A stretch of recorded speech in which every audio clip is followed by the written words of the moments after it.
Olá, boa noite. Olá pessoal, tudo bem? Vamos ver quando começam a entrar as pessoas na live, já já. Hoje a gente vai falar um pouquinho sobre a cidadania portuguesa com o Dr. Maurício. É o Dr. Maurício que trabalha, com processo de cidadania portuguesa e ele vai bater um papo com a gente hoje para explicar sobre um pouquinho do processo e também para entender como que funciona, a vinda ou a vida do português, quem tem cidadania portuguesa aqui na Alemanha depois, e sobre toda uma questão de liberdade de movimentação, de poder morar em qualquer país do membro da União Europeia. Então, hoje o bate-papo vai ser com o Dr. Maurício.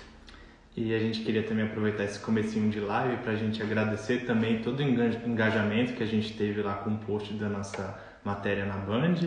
Então a gente vai pro ar no dia 10 de agosto, entre 2 e 3 da tarde. No horário do Brasil, né? Isso. E, bom, vai ter lá mais ou menos 2 a 3 minutinhos de entrevista com a gente. E depois a gente vai disponibilizar a entrevista completa, que são quase 10 minutos, lá no nosso YouTube. Desculpa que chegou a mensagem agora, eu tava lendo. E isso, o Rafa depois vai colocar o link, completo da entrevista lá na Band, vai disponibilizar o link do YouTube, porque realmente a matéria da TV é um pouco mais curta, né? Bom, eu vou chamar o Dr. Maurício, ele já entrou aqui na live, e a gente já começa a falar sobre a cidadania portuguesa. Vamos lá.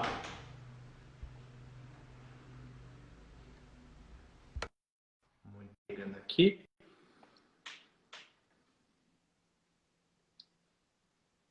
E, bom, tá conectando aqui.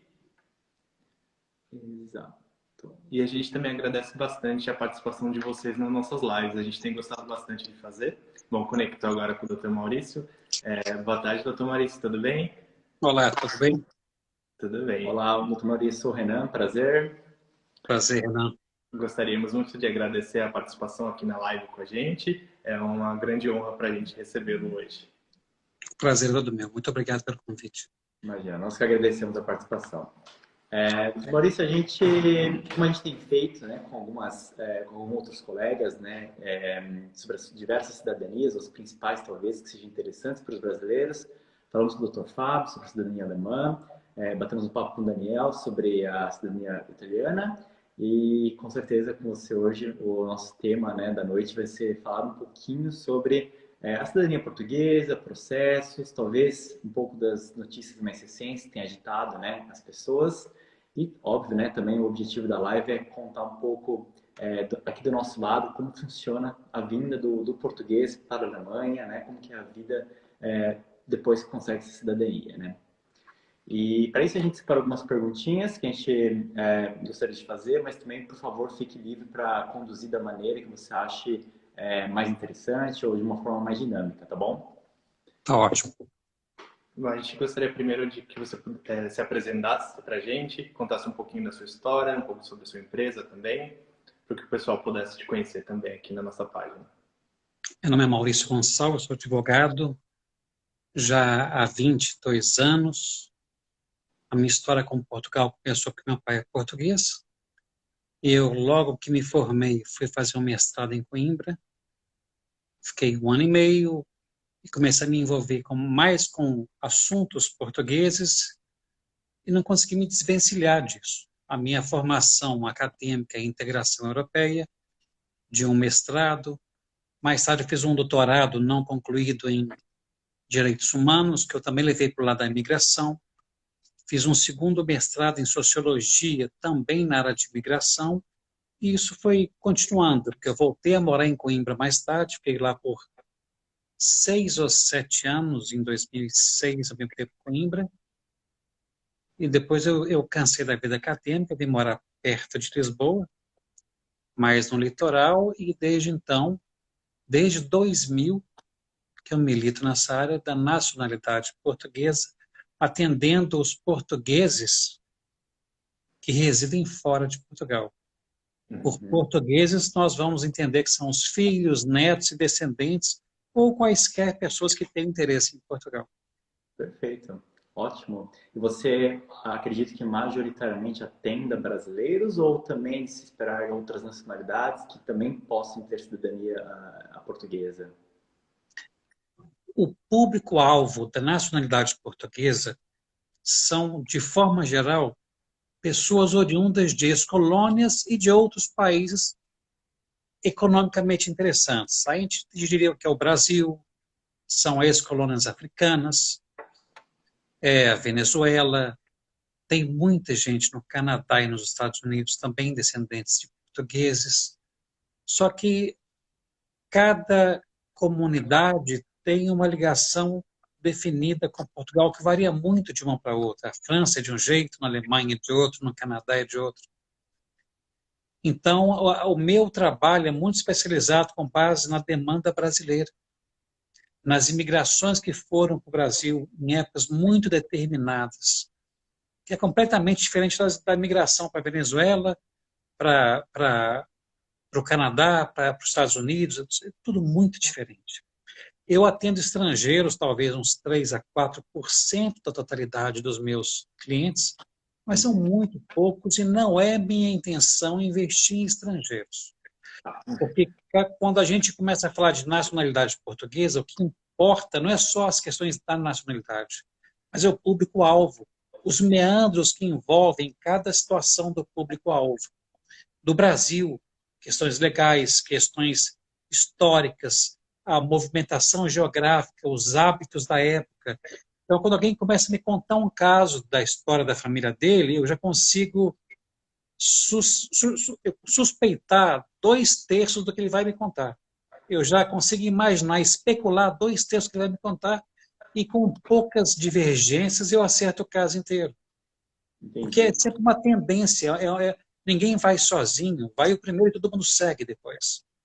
Sim, E as práticas da época, os hábitos se repetem. Então, se eu hoje em dia começar a trabalhar com a nacionalidade portuguesa para os canadenses, ou como eles dizem, para os canadianos, isso. eu deixo de ser especialista. Tá certo. Eu vou virar, hoje, como existem milhares de assessorias, mais um aventureiro. Então, é um risco para mim. Eu deixo de ser uma pessoa que tem uma bagagem grande para ser uma pessoa que está arriscando. Faz todo sentido. E o Brasil, né, eu imagino seja, como você disse, às vezes ex-colônias, mas majoritariamente o Brasil já fornece um público-alvo imenso, né? Então, acho que a tua especialização nesses mercados, acho que funciona e faz todo sentido, né? A imigração portuguesa para o Brasil foi muito grande. O Rio de Janeiro já foi a segunda cidade com o maior número de portugueses do mundo. Nossa. Era Lisboa, Rio de Janeiro, Porto, depois São Paulo, não, era São Paulo, depois Porto, depois Rio de Janeiro. Hoje em dia, segundo é Paris. É Lisboa, Paris, Porto, aí acho que logo depois é São Paulo, e logo depois vem Rio de Janeiro também.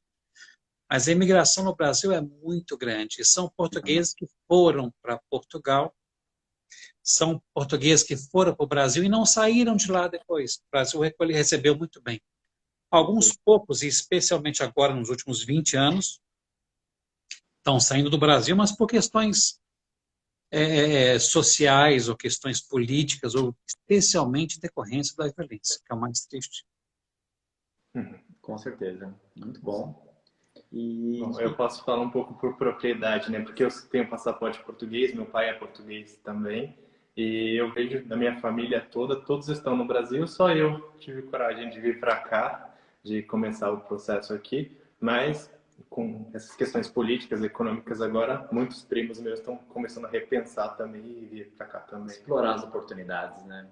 É exatamente essa questão. Eu vim para cá em 2006. Quando eu vim para cá em 2006, eu tive que inventar uma desculpa para vir para cá. Eu inventei um doutorado. Eu não queria doutorado. Era uma desculpa. Eu queria sair do Brasil. Só que falar, vou sair do Brasil, a pessoa fala assim, mas como? Por quê? O que tem de errado na sua vida para sair do Brasil? E não tinha nada de errado na minha vida. Meu escritório caminhava bem, estava tudo muito certo. Eu precisei de uma desculpa. Foi realmente, a expressão é perfeita. Arrumei uma desculpa, arrumei um doutorado e fui embora. Aí me estabeleci em Portugal e falei, agora não volto mais. E a cada ano as pessoas perguntavam, mas você não vai voltar nunca? Eu falei, não vou voltar nunca. A gente nunca diz nunca, mas eu não vou voltar nunca. Eu realmente gosto muito do Brasil, visito o Brasil. Daqui a 10 dias estarei no Brasil. numa época até muito complicada, mas eu não quero sair de Portugal. Não é a minha intenção. Entendo. Perfeito. E, doutor Maurício, bom, uma pergunta, né? Em linhas gerais, de forma talvez simplificada, quem tem direito à cidadania portuguesa ou à nacionalidade portuguesa? É algo que as pessoas podem adquirir? Quando as pessoas falam em nacionalidade ou em processo de nacionalidade, geralmente elas me perguntam assim, quanto custa o meu processo? Como se existisse um processo. Como se fosse uma pedra preciosa com um nome único em um determinado museu. Não, não é um processo. Tem vários tipos de processo, com vários fundamentos legais que viabilizam que uma pessoa obtenha nacionalidade. O mais comum, que é o seu caso, é o caso do filho do português, que é chamado de atribuição. É uma forma originária, uma forma assim, supostamente mais simples. Hoje em dia, nada em relação à nacionalidade portuguesa é simples. Dessa forma, é supostamente mais simples. Porque a lei dizia que todo filho de português é português, desde que era ser reconhecido como tal. Era só fazer uma simples declaração, eles recebiam essa declaração, colocavam seus dados num papel, faziam um assento de nascimento, e isso é um processo de nacionalidade. Então, a atribuição é de pai para filho. Essa era a regra. De um tempo para cá, em 2006, tentaram expandir a atribuição até os netos, não deu certo, virou naturalização, que é a forma derivada. De 2006 a 2017, permaneceu esse processo, depois virou a atribuição de netos, que supostamente seria uma maravilha, mas não foi. Foi uma atribuição muito condicionada a fatores da vida. A pessoa tinha que ter isso, viver aquilo, ou fazer parte disso ou daquilo, para conquistar uma coisa que supostamente era um direito nato. E agora, graças a Deus, talvez em setembro ou outubro, a lei vai ser alterada mais uma vez e a atribuição vai ser praticamente isso. Não só para filhos, que já é muito simples em termos, mas para netos também. O neto não vai poder ter condenação criminal de 3 ou mais anos e vai ter que não pode ter ligação com terrorismo, etc. e tal, e tem que conhecer a língua portuguesa, o que para um brasileiro, agora, vai ser presumido. Já devia ter sido antes, que por muitos anos antes não era. A gente era brasileiro, nascido no Brasil, tinha que mostrar um diploma histórico escolar para provar que conhecia português. Era uma tolice. Agora foi corrigido. Então, tem processo para filho, tem para neto, tem o processo por tempo de residência. Quem reside legalmente em Portugal por 5 anos pode obter nacionalidade. Tem o processo pelo casamento, que era muito complicado para o homem, mais simples para a mulher casada antes de 81. Depois ficou complicado de novo. Minha esposa teve que morar por 2 anos em Portugal para ter direito de obter a nacionalidade. Hoje em dia isso não existe mais, mudou várias vezes, vai mudar mais uma vez agora nessa alteração do de Tá carregando aqui, né? o casamento, tem outras formas. Tem pela via sefardita também, tem por mérito, pelo mérito da pessoa, pelos atos da vida dela, pelo que ela fez em relação a Portugal. Nós concluímos agora mais um processo que é muito raro a gente aceitar. É muito raro. A pessoa tem que realmente ter um currículo notável. E essa pessoa era um ex-presidente da Câmara Portuguesa de Comércio de Minas Gerais. Ele, inclusive, era o presidente quando eu era vice. Depois ele virou presidente do Conselho das Câmaras Portuguesas. Hoje ele é conselheiro apenas e tal, mas tem uma história de 20 anos em relação a Portugal.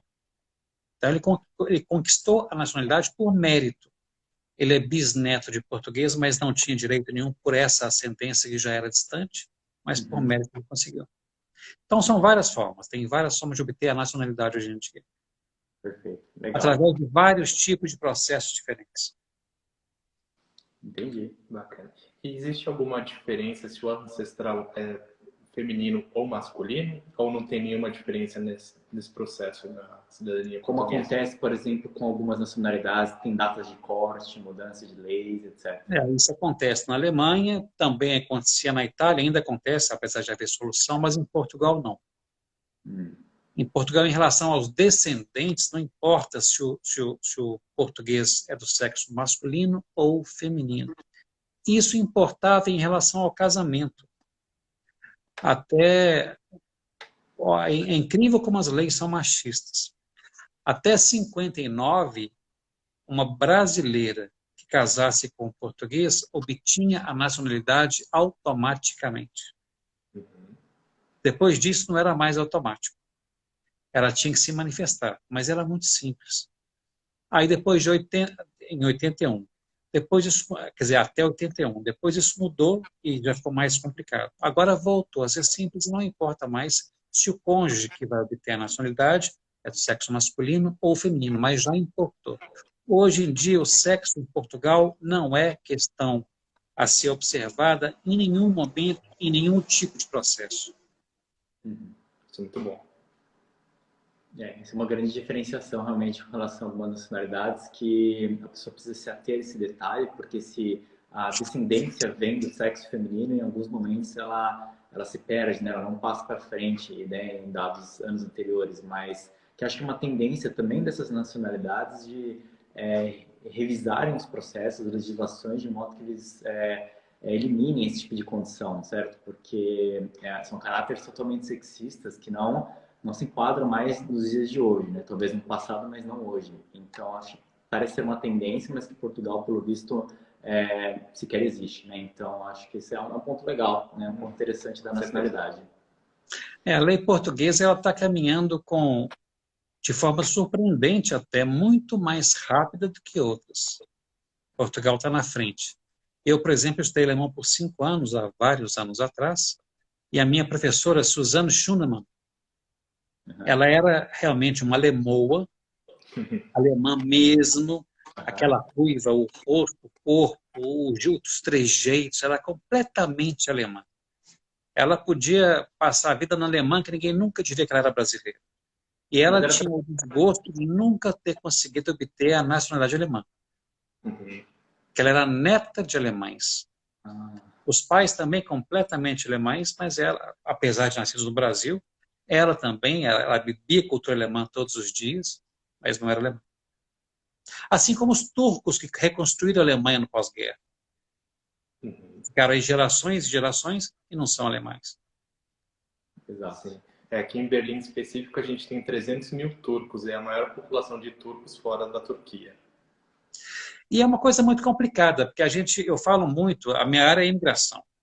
A imigração, ela tende a ser uma coisa muito interessante para os países quando existe um ajuste. Agora, se a pessoa é neto de um turco que veio para a Alemanha na década de 50 ou de 60 para reconstruir uma Alemanha destruída, as cidades foram 70%, 80%, 90% destruídas. Ele chegou ali, ele deu sangue, suor e reconstruiu tudo. O filho nasceu naquele solo, o filho não é alemão. O neto nasceu naquele solo, o neto não é alemão. Que sentimento de pertença que um turco desse tem? Ele fala alemão, ele tem a cultura alemã, mas ele não é alemão. Essa é uma imigração toda, quer dizer, não é nem mais imigração, porque ele nasceu ali. Mas é uma situação completamente anômala, irregular. E isso pode gerar sentimentos muito complicados. Sim, com certeza. Especialmente numa época dessa que o terrorismo está tão na moda. Gente que não tem nada a ver com grupos extremistas estão achando bonito e tomando atitude por carência, por vontade de aparecer ou por sentimento de rejeição, principalmente. Esse tema foi discutido quando a gente teve a nova crise migratória, né, em 2015, 2017, com os sírios, porque eles, durante esse período de integração aqui na Alemanha, eles não queriam cometer os mesmos erros que foram cometidos com os turcos. Então, eles fizeram um trabalho muito diferente para fazer a integração dos sírios que chegaram. Então, eles estão pensando nisso e repensando, né, com os erros do passado daqui. Porque, de fato, a imigração turca, né, conforme explicado, ela foi extremamente mal conduzida, mal feita, né? Então, você tinha o povo, né, a primeira geração que veio da Turquia para cá, como você disse, para reconstruir um país, e eles acabavam vivendo dentro de suas próprias comunidades, sem qualquer tipo de integração, né, com a comunidade externa, com os alemães. Isso se perpetuou através de 2, 3 gerações, né? Então, apesar de você, ainda assim, claro, você tem os jovens hoje, vão em escolas alemãs, falam alemães, nasceram aqui, portanto, seriam alemães, mas ainda assim, quando eles voltam para suas casas, o ciclo ali no bairro onde eles ficam, você pensa que está em Istambul ou qualquer outra cidade turca, porque é tão forte a identidade, é tão forte, né, como posso dizer, aprisionamento.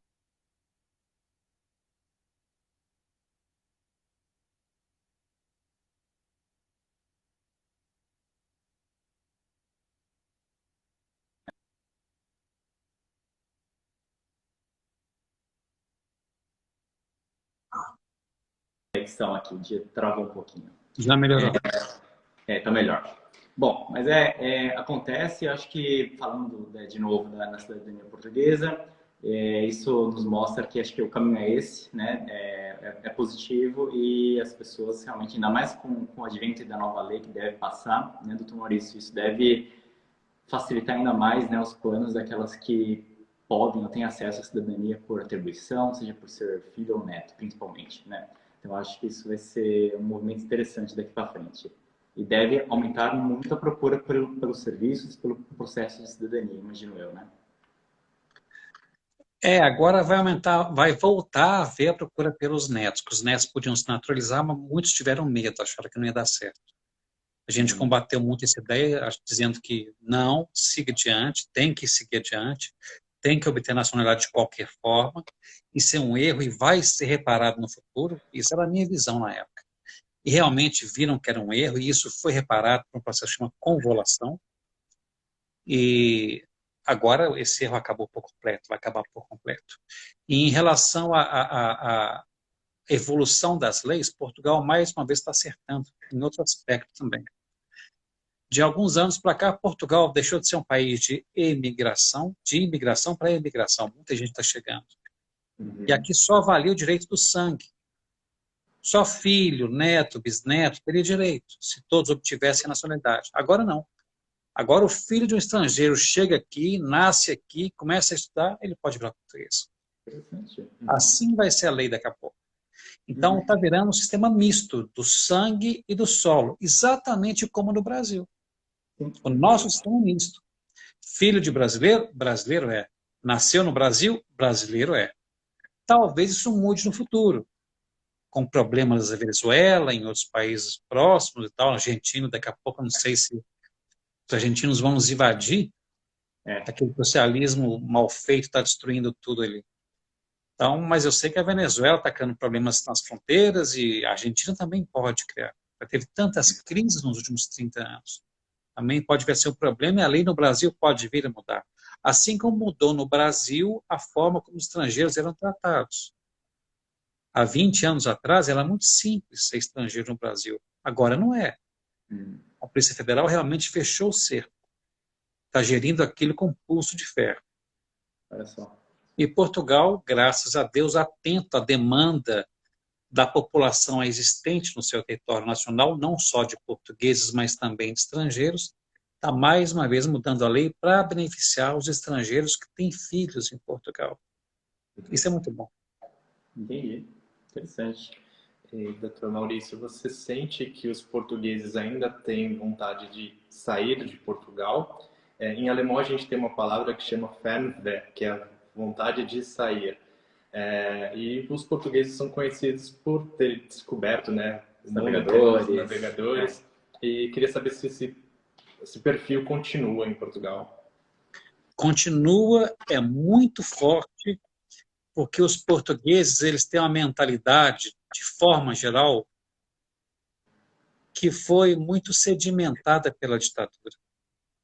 O português, assim como o francês, ele idealiza que os filhos consigam um diploma, tem que ter um diploma. O diploma é muito importante. Se não for doutor, não é nada. Então a pessoa vira doutor e não arruma emprego. Então arruma um emprego que ganha muito pouco, depois de estudar muito. Então o que ele faz? Ele descobre que se ele for para a Espanha, ele pode ganhar 40% a mais ou 60% a mais. Se for para a Alemanha, ganha 3 vezes mais.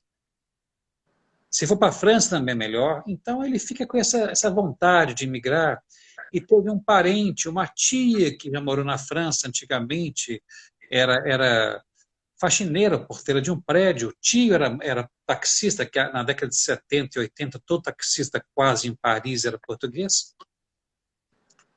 Então, ficava aquela vontade de migrar novamente, sair novamente para ter um emprego melhor.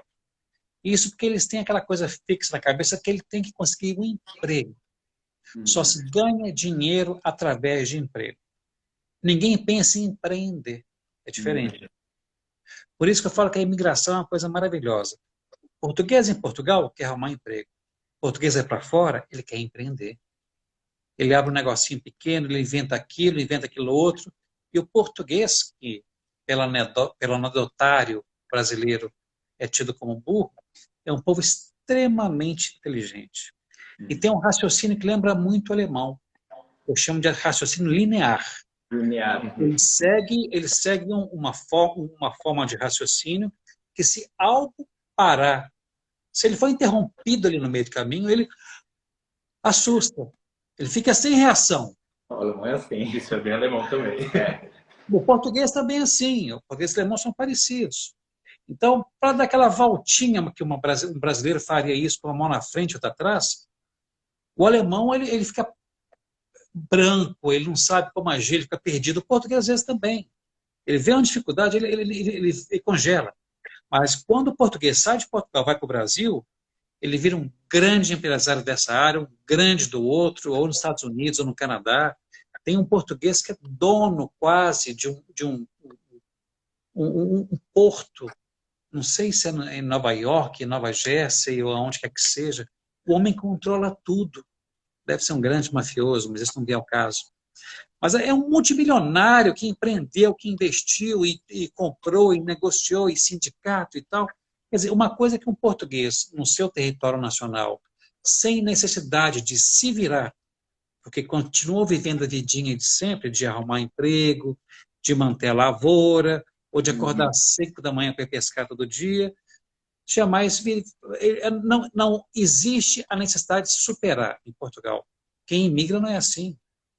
Você sabe muito bem disso. Imigrante tem que se virar. E não é fácil. Eu estava conversando com uma prima e com o marido que estão aí em Berlim agora, e eles contando a dificuldade que é ela, portuguesa, para chegar em Berlim. Enquanto ela não vai na prefeitura, na Rathaus, para fazer aquela inscrição dela, ela não consegue fazer nada em lugar nenhum. Não começa a vida aqui sem uma melody. Exatamente. Não vou lembrar do termo agora. Mas e na hora de ir embora, que tem que desfazer tudo? Também. Ela falou que uma dor de cabeça terrível. Até para ir embora é difícil. São burocracias que existem e tal, e o imigrante tem que se virar. Não importa se é fácil, se é difícil, se ele tem tempo, ele tem que se virar. Ou ele se ajusta bem ali, ou ele vai ter dificuldades grandes e sérias por muito tempo. O imigrante é um povo muito especial. A forma de pensar é diferente, a forma de reagir diante de um problema é diferente. Isso é tudo muito bom. Muito bom mesmo. Realmente, quando você é exposto a um cenário diferente, uma nova realidade que não a sua doméstica, isso faz você se virar, crescer, ou então você tem que voltar para casa, né? É um dos dois, não tem o meio termo. E aí que nascem, acho que, promessas, talentos e grandes, de fato, grandes empreendedores, grandes funcionários. É daí que vem, né? Tem que pensar fora da caixa. Quando eu saí do Brasil em 2006 e fui para a Espanha, na verdade, eu estava durante a semana na Espanha e no final de semana eu estava em Portugal. Fazia um doutorado e um mestrado ao mesmo tempo, em áreas diferentes, direito e sociologia. Ao mesmo tempo, eu tive que reinventar o meu escritório, que era todo no Brasil. E, de repente, ele deixou de existir fisicamente, porque eu estava aqui, estava ali. Meu escritório, por 1 ano e pouco, foi na minha casa. E isso com clientes vários, aquela movimentação louca, e eu tendo que arrumar pessoas e correspondentes e descobrindo gente para trabalhar para mim à distância, contratando gente que eu nunca vi na minha vida. Sim. Assim como o nosso despachante, Stefan Keidel, que até é descendente de alemão também, uma pessoa que eu conheci, se aproximou de mim há 16 anos atrás, e eu trabalhei com ele por 14 anos sem nunca tê-lo visto na vida. Ele veio me visitar agora em Portugal, tem 1 ano e meio, 2, nem 2 anos não tem. Quer dizer, a gente tem que se virar. Eu tive que reinventar o meu escritório. Meu pai falou que eu era louco. Você é louco? Você vai abandonar seu escritório? Abandonar não, vou levá-lo nas costas. Da mesma forma que uma tartaruga. E lá eu vou ver o que eu faço. Perfeito. Eu acho que são experiências, né? São, enfim, coisas que a gente vai aprendendo, vai levando durante a vida e isso só mostra, né, que realmente se você pensa lá na frente, se expõe ao risco, mas às vezes você reconhece que você tem onde trilhar e tem como crescer, esse é o caminho, né? E funciona. E lembra um pouco o que a gente fez também, né? Que a gente também trouxe o nosso escritório de intercâmbio aqui para a Alemanha. O pessoal falou, vocês são doidos, como vocês vão encontrar o cliente de vocês, né? Aí a gente pensa, a gente vai receber os nossos clientes, tá? A gente vai dar o suporte aqui na Alemanha, vai ser o oposto, mas deu certo. Está dando por enquanto, né? Ótimo. E, doutor Maurício, sobre o processo da cidadania, acho que é uma pergunta que muita gente é curioso ou gostaria pelo menos de saber. Por exemplo, quando a gente fala da cidadania italiana, né, o processo quando é feito no Brasil via consular, é algo que, assim, por mais que você tenha todos os seus documentos em mãos, tudo bonitinho, traduzido ou não, enfim, você vai aplicar no consulado, salvo exceções, é uma fila de 10 anos, né? E o processo português, via consular no Brasil? É algo que também demora? É algo que as pessoas podem esperar mais agilidade? Como funciona hoje? Vamos considerar o efeito pandemia. O processo, tanto na Itália quanto em Portugal, são bem diferentes, as dificuldades são diferentes, mas a gente pode resumir dizendo que é um parto de uma criança de 8 quilos de peso. Não é fácil, não. É bem complicado. Porque a questão é o seguinte, a rede consular portuguesa, que é a maior do mundo, proporcionalmente, é a maior do mundo. Ela recebe muito pouco investimento do governo português. Muito pouco. Os funcionários consulares têm pouco ou nenhum treinamento. Eu acompanhei isso por muitos anos. Eu via, quer dizer, eu não via nada. Não tinha treinamento, ninguém aprendia nada, ninguém sabia nada. As pessoas aprendiam, são técnicos, por via de regra, que aprendiam aquilo que o funcionário anterior ensinava. E esse funcionário tinha aprendido do anterior. E todos eles tinham aprendido errado. Então, é igual aquela história de quem conta um ponto aumenta um ponto. Quem fala uma bobagem repassa ela mais cabeluda ainda um pouquinho. Então, eu já ouvi coisas em consulados que eu falava, Jesus, como é que pode falar uma coisa dessa? Eu já tive em consulados, quando eu morava no Brasil, a pessoa ouvia uma coisa e saía do consulado triste, desapontada, e eu tinha que correr atrás dela. Eu falei, escuta, espera. Não é assim, não. Vai nesse site, vai aqui, vai ali e tal, não sei o quê. Aí a pessoa fala assim, mas como é que você sabe? Eu sou advogado, eu trabalho com isso e tal. Aí me dá seu site. Aí eu dava, ela...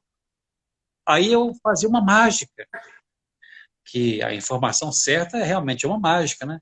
A informação certa e o conhecimento bem aplicado são perfeitos. Agora, informação inadequada, sem conhecimento, aí deposita-se aonde? Para sair o quê? É complicado.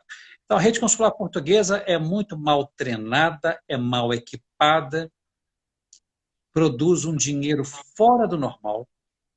Em Portugal, paga-se emolumentos caros para cada ato, seja nascimento, casamento, divórcio, que não é feito pela rede consular, é feito no Tribunal de Relação de Lisboa, tudo, só para morrer de graça, só a transcrição de óbito que é de graça. Mas fora morrer, tudo é pago e é muito caro. Então, tem muito dinheiro ali envolvido. Só que, mesmo assim, o investimento, o dinheiro não fica no consulado. Vem para Portugal e tem outro problema muito sério. Os portugueses que já obtiveram nacionalidade e que moram fora de Portugal, eles não têm o hábito de votar.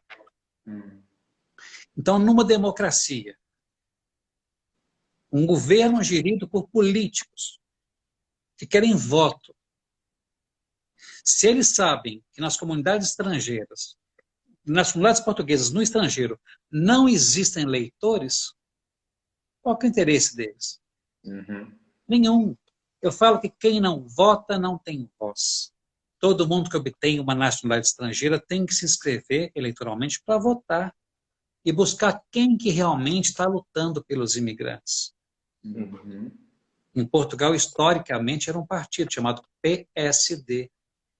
E agora, curiosamente, quem conseguiu mudar essa lei foi o PS, que é o partido da situação, que é o partido do primeiro-ministro. O presidente do PSD, o Marcelo Rebelo de Sousa.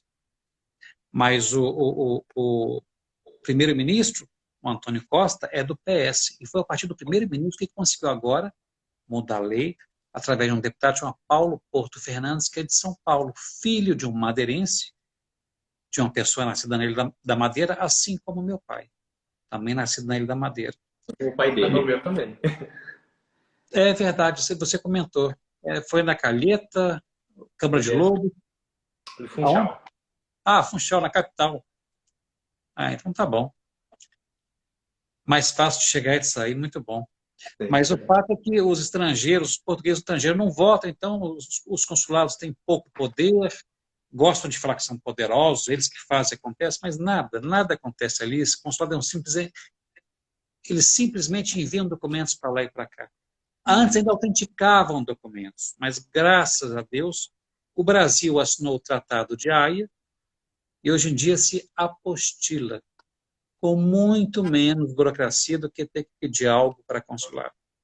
Então, hoje em dia, quem quer tratar de nacionalidade portuguesa pode evitar o consulado em todo e qualquer momento. Até mesmo quando o processo é concluído. Para emitir a identidade e o passaporte, ele simplesmente espera a primeira oportunidade, vem em Portugal e faz com muito mais facilidade e menor custo. Olha só. Agora, é claro que na Itália o negócio é bem pior em relação ao tempo. Eu sei porque eu também sou italiano. Meu processo que eu deixei correr solto, não me preocupei muito, porque ele demorou só 10 anos. Ixi. Mas o Tadoni já falou muito bem sobre isso. É uma autoridade que existe no Brasil, certamente, sobre o assunto. Com certeza. Foi uma aula do processo, ou pelo menos as pinceladas principais do processo italiano com o Tadoni. Foi muito legal. Inclusive, o pessoal, eu sei que a gente está na live da cidadania portuguesa, mas quem tiver interesse, conhecer alguém que gosta de saber, gostaria de saber sobre o processo italiano, assista a live que a gente deixou salvo com o Daniel Tadoni, que foi realmente muito bacana. Entendi. Então, mas é de se esperar, então, doutor Maurício, que o processo da cidadania portuguesa... Daniel está aqui. Tá aí. Um abraço, Daniel. É de se esperar que o processo da cidadania portuguesa seja mais ágil, então, né? Em linha direta, mais ágil do que o processo da cidadania italiana, certo? Estou olhando aqui um depoimento, olha que simpático. Sou cliente do Dr. Maurício e ele conseguiu tirar a cidadania portuguesa do meu pai, filho de português, que ficou órfão ainda criança. Já havíamos tentado várias vezes e só ele conseguiu resolver. Agora, alguma coisa costa, não consigo ler. Agora, a questão é que é o consulado. Quando a pessoa vê alguma coisa fora do normal, fugir um pouco... Aquela história que a gente está falando mais cedo, fugir um pouquinho da normalidade, então eu não sei como agir. Se eu não sei como agir, não é possível. Para tudo. Para tudo. Aí a pessoa é expulsa de um consulado, escuta que não tem direito algum, e mais tarde arruma um advogado que sabe fazer a coisa como tem que ser feita, e esse advogado vira mágico. Ela está aqui quase que eu sou mágico. Eu não sou mágico. Mas a gente conhece a lei, a gente tem alguma experiência e tal, e faz o que tem que fazer. Perfeito. E eu tenho uma dúvida. Bom, o doutor está baseado agora em Portugal, sua base é Portugal. Como as pessoas conseguem entrar em contato contigo? Tem algum representante no Brasil ou só por internet? Eu sou a pessoa mais acessível do mundo, apesar de não usar telefone há 5 anos. Vocês sabem disso, vocês me mandaram algumas mensagens, nunca esperaram mais de minutos. É verdade, foi muito rápido, é verdade. É sempre assim. Eu sou uma pessoa realmente digital, por necessidade. Nós usamos... A nossa base é o Facebook, é um grupo fechado, que é o Portugal, Cidadania Portuguesa, que é o maior grupo do Facebook, tem 84 mil membros. Temos nosso Instagram também, que graças a Deus também é o maior sobre o assunto, com 140 e tantos mil inscritos. Temos um site também, trabalhamos basicamente por e-mail. Uhum. Pessoas me perguntam, você não usa telefone? Eu falo, não. Eu já usei muito telefone, já quase fiquei doente. Não vale a pena, porque a informação falada se perde ao vento. Uhum. E eu sou advogado, eu não quero saber de nada falado, eu quero escrito, eu quero prova. Se você me falou que é isso, escreve. Que eu vou te falar uma coisa importante também, vai estar escrito. É a sua responsabilidade, é a minha. É a sua segurança e a minha também. Então, trato de tudo por escrito, com muita tranquilidade. Um movimento incrível de e-mails, mas que está muito certo, porque a gente tem tempo de ler, de reler, de consultar, de averiguar. E daqui a 10 anos alguém me procura e fala, olha, meu primo tratou com você há algum tempo. Eu falo, algum tempo não, tem 10 anos já. Você lembra do meu caso? Eu falo, lembro tudo. Mentira, não lembro absolutamente nada. Mas está tudo escrito. Está tudo escrito. Eu vou lá e consulto, eu vejo tudo. Não é fácil. É a sua memória estendida, está no HD. Né? Exatamente. Só com HD externo. Exato. Então, o jeito mais fácil das pessoas se comunicarem, elas podem escolher. Elas vão lá, se registram ou cliquem lá no grupo do Facebook, né? Aderem ao grupo. Podem também mandar mensagem pelo Instagram ou e-mail, que acho que é uma maneira mais oficial. O e-mail é a forma correta, é o ideal. Tudo é tratado por e-mail. A pessoa me pergunta por e-mail, me contrata por e-mail, recebe resposta por e-mail. Eu só ligo em último caso, quando é muito urgente. A pessoa só fala comigo por telefone para uma explicação adicional quando for muito necessário, se ela não estiver entendendo alguma coisa, ou em alguma crise muito fora do normal. Fora isso, não. E-mail, por escrito, com segurança. Eu mando, ela responde quando puder. Ela me responde, eu também olho com de imediato, a gente investe realmente muito nisso. A gente não perde tempo, graças a Deus. Então, funciona muito bem. Perfeito. Seja pelo Facebook, seja pelo Instagram. Mas se quiser mandar só e-mail, já resolve. Sim. E a gente tem acompanhado um pouco do seu perfil também no Instagram, do Maurício. Você já produz com alguma regularidade alguns conteúdos, outras lives ou material informativo que você de vez em quando vai soltando no perfil. Então, talvez seja algo que as pessoas possam também olhar, explorar, antes de talvez se aproximar e fazer perguntas que muitas vezes já está respondida em materiais que você já posta, né? Acho que isso seria uma maneira inteligente de se começar a relação enfim, de abordar sobre um processo, né? Eu também acho, mas as pessoas nem sempre pesquisam. Nós temos uma fonte de pesquisa interessante. Até o Orkut, que começou em 2004, pelo menos nós começamos em julho de 2004 e terminamos em 2011, a nossa comunidade do Orkut, chama comunidade mesmo, ainda existe, virou museu. Ela ainda está lá. Não, porque realmente os maiores grupos do Orkut viraram museu. E a nossa comunidade, que chama Portugal, virou museu, está lá. Há algum tempo atrás eu fui ler minhas respostas de 2006 e eu comecei a ter taquicardia, que as coisas mudaram tanto que tudo que eu falava estava errado, com base na atualidade. Na época estava certo, mas hoje está tudo errado. Então eu falei, meu Deus, espero que ninguém nunca descubra isso, que não serve mais. Mas o Facebook não, o Facebook está muito ágil, a gente sempre posta coisas, sempre posta uma informação, eu posto muitos vídeos explicativos também, porque eu descobri que para criar mais ligação com as pessoas e passar, para mostrar que eu sei o que eu estou falando. Eu não sou aventureiro que chegou ontem. A gente tem que mostrar a cara, tem que falar, tem que ser visto, já que nem todos me conhecem. Dos meus clientes, quem conclui, se a pessoa falar, eu quero te conhecer para te contratar, geralmente isso não acontece. Uhum. Se esse é um pré-requisito, a pessoa provavelmente não vai me contratar, porque eu não faço esforço para isso. Mas se a pessoa já me contratou e fala, vou a Portugal, quero conhecê-lo, eu sempre encontro. Aí sim, se já é cliente, se já atendi e tal, e quer me conhecer, me fazer uma visita, eu acho que é uma honra e eu sempre encontro, faço questão. Então, acaba que é fácil, é interessante. Hoje em dia, nós estamos sempre mais próximos do que aparenta. Isso é verdade. Com certeza, a distância é um pouco ilustrativa nesse sentido, né? Você consegue se comunicar de todas as maneiras e não tem barreiras nesse sentido. E quem contratar a Goiz e Velim vai conhecer a gente, porque a gente vai recepcionar vocês. Exatamente. Até falando um pouquinho sobre... a gente tem uns minutinhos ainda para a live, né? Porque a gente tem que finalizar dentro de uma hora para poder salvar o material. Mas a gente, falando só um pouquinho sobre os nossos processos aqui, então, para o português, né, seja você que já tem, né, a nacionalidade ou vai adquirir, doutor Maurício, ou qualquer outro europeu, que deseje vir para a Alemanha, para Berlim, né, morar aqui, trabalhar, começar a vida. Bom, existe uma livre mobilidade nesse sentido, porque dentro da União Europeia você é dispensado de qualquer tipo de visto, né? Mas isso não quer dizer que não existam as burocracias peculiares de cada localização, certo? Então, como a gente abordou um pouquinho, aqui na Alemanha é obrigatório o morador, independente da nacionalidade, se registrar na subprefeitura, na prefeitura do seu bairro, né? Então, você precisa... E sem isso, sem esse documento, você não começa a sua vida. Você não abre uma conta em banco, você não se adere a um plano de saúde, você não pode começar a trabalhar, Não tira o número de aposentadoria, nem número de imposto fiscal, nada. Então, são detalhes que, para quem planeja realmente a vinda para a Alemanha, é bom se ater, né? Porque às vezes a pessoa pensa, eu tenho nacionalidade, né? A pessoa costuma falar, né? Eu tenho passaporte, eu tenho cidadania europeia, vou para a Alemanha.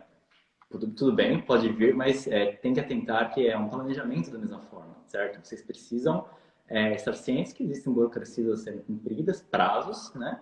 E para isso é sempre bom estudar, investigar e se precisar de suporte, a gente da GoEasy está aqui para isso. É isso mesmo, acho que todo europeu que tem um dos pilares da União Europeia é a liberdade de circulação de pessoas, de capitais, de serviços, etc. A pessoa pode circular livremente, mas quando ela chega em algum lugar, ela tem que se integrar. Se o alemão vier para Portugal, tem que obter o número de contribuinte, tem que se inscrever na Segurança Social, tem que obter um número, uma inscrição no Sistema Nacional de Saúde, se tiver um plano privado. Então, são pequenas burocracias que qualquer europeu tem que cumprir em qualquer país da União Europeia. Isso é normal. Perfeito, sim. E, exato, não é só a questão de precisar de um visto ou não, né? Porque no imaginário das pessoas esse é o maior desafio, é o maior problema. Pode até ser que seja, mas não é o único, né? Então é bom ter isso em mente. Em qualquer lugar que você vá morar, na Europa, com seu passaporte português ou não, tem isso em mente.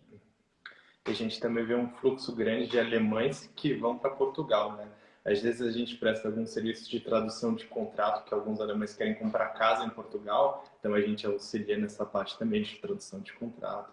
Então é engraçado também essa relação Portugal-Alemanha, porque Portugal para o alemão é um lugar que eles querem se aposentar, né? Um lugar mais quente, mas já não aguentam mais o frio da Alemanha. É um lugar tranquilo, é um lugar carismático, um lugar que, assim, as pessoas adoram culinária, o clima, né, Rafa? Então, o alemão, principalmente aquele alemão que já está, né, com a vida feita ou já está para se aposentar, adora, vai para Portugal, não só, mas bastante. Então tem bastante disso, esse movimento, é verdade. E a gente, é curioso, porque aqui mesmo em Berlim a gente tem muitos colegas alemães, ou enfim, aqui da região, né, da Áustria, e eles falam português, né, assim, com uma desenvoltura, com uma quase fluência, que é um negócio que o caminho contrário assim, não se compara, né? Eles aprendem de uma maneira muito rápida, mesmo assim, né, o português com todos os seus detalhes, suas regras. Então, tem essa questão, essa relação do alemão com Portugal, com o Brasil, com o idioma português. Eles gostam bastante, se interessam. Diversas vezes aqui já aconteceu de perguntarem, nossa, que idioma vocês estão falando, né? É português. Português. Aí eles associam, né? Eles acham legal, acham bonito, né? Um idioma melódico. Então, eu acho que é isso, né? Portugal representa bastante esse sentido, né? São coisas boas, positivas, clima bom, é tudo que as pessoas procuram. O Algarve, especialmente, é um destino de sonho de qualquer alemão e inglês. Parece que quem colonizou o Algarve, não é isso, estou brincando, foram os alemães e os ingleses. É uma coisa incrível. Desde tem 20, 30 anos, hoje em dia um alemão chega em Portugal, ele vê Lisboa, fala que é lindo, vê o Porto, fala assim, mas eu quero ver o Algarve. Claro, o Algarve é maravilhoso, formações rochosas incríveis, praias muito bonitas, comida muito boa, o ambiente muito agradável, o melhor clima de toda a Europa, melhor que o centro ou o norte de Portugal. Mas é realmente um desejo deles incrível de ir para para lá. E não é só eles também, não. Uma pessoa que quer uma vida mais tranquila em Portugal e não precisa estar em Lisboa, trabalhar em Lisboa, quer ficar no Algarve. Aí, Ayrton Senna mesmo tinha uma casa no Algarve. Ele comprou uma casa num terreno de 10 mil metros quadrados. Ele corria na casa, se exercitava nas árvores da casa, ele fazia barro na árvore da casa. E saía para passear tranquilamente, ninguém o conhecia na época e tal. Tem até um caso muito interessante que ele chegou num restaurante e começou a conversar, aí falou, ó, senhor Ayrton, esse aqui é o senhor tal, que é o dono da casa que o senhor comprou. Olha. E ele não sabia, comprou à distância. Aí ele cumprimentou a pessoa e tal, o ex-proprietário da casa dele, o antigo proprietário, e a pessoa virou para ele e falou assim, ah, senhor Ayrton, o senhor faz o quê? Eu sou piloto. Aí ele falou assim, piloto? Ou se eu soubesse que eu era piloto, eu tinha dado um desconto a mais na casa. Achou que era piloto de avião. Não sabia que era o Ayrton Senna. Aí ele riu, não falou nada, muito tranquilo e ficava lá. Então ele estava na casinha dele, que ficava perto do faro. Quando tinha que ir para Mônaco, ele pegava o carro, andava 10 minutos de carro, entrava no jato particular dele e em 5 minutos estava no ar já. Era uma vida muito tranquila. Ele viveu, o Ayrton Senna viveu muito bem em Portugal. Primeiro em Sintra, mas quando ele entendeu Portugal, ele foi para o Algarve, onde os alemães gostam. Gostam bastante, tem razão. Muito bom, interessante a história. Então, muito bem, então a gente agradece. Bom, acho que está chegando nos últimos minutinhos, né? Então a gente gostaria de agradecer pela participação. Foi uma honra, foi muito bacana toda essa discussão que a gente teve, acho que foi bastante produtiva e as pessoas podem tirar bastante coisas positivas desse bate-papo. Com certeza, muito informativo. Agora as pessoas conhecem os dois lados, né? Conhecem a gente, para quem já seguia o Dr. Maurício, obviamente já conhecem ele, ou os nossos seguidores agora conhecem o Dr. Maurício também, se precisarem de suporte com o processo de cidadania portuguesa. E é isso, né? Dr. Maurício, muito obrigado de novo por conectar com a gente, por aceitar o convite e por compartilhar todo o conhecimento e as histórias de hoje. Muito obrigado, foi um prazer muito grande. Espero poder encontrá-los em breve em Berlim. Sim, eu conheço a Alemanha quase inteira, mas fiz hora para conhecer Berlim, porque eu sei que em Berlim eu quero ficar mais tempo. Merece Infelizmente, bastante. a pandemia não permitiu que eu tivesse aí em maio, mas em breve estarei, se Deus quiser. Com certeza. Muito obrigado pela oportunidade, pelo convite. Foi um prazer muito grande, gente. Obrigado. Obrigado, pessoal. Todos conectaram. Fiquem ligados aí que a gente vai, enfim, com o tempo soltando um pouco mais algumas lives, outros convites, né? E tratando sempre de assuntos que é de interesse de todo mundo, principalmente no que diz respeito à vida na Alemanha, à vida na Europa, à migração, e são esses assuntos que a gente gosta de tratar. Tá bom? Um abraço, pessoal. Valeu. Até a próxima. Tchau, tchau. Até.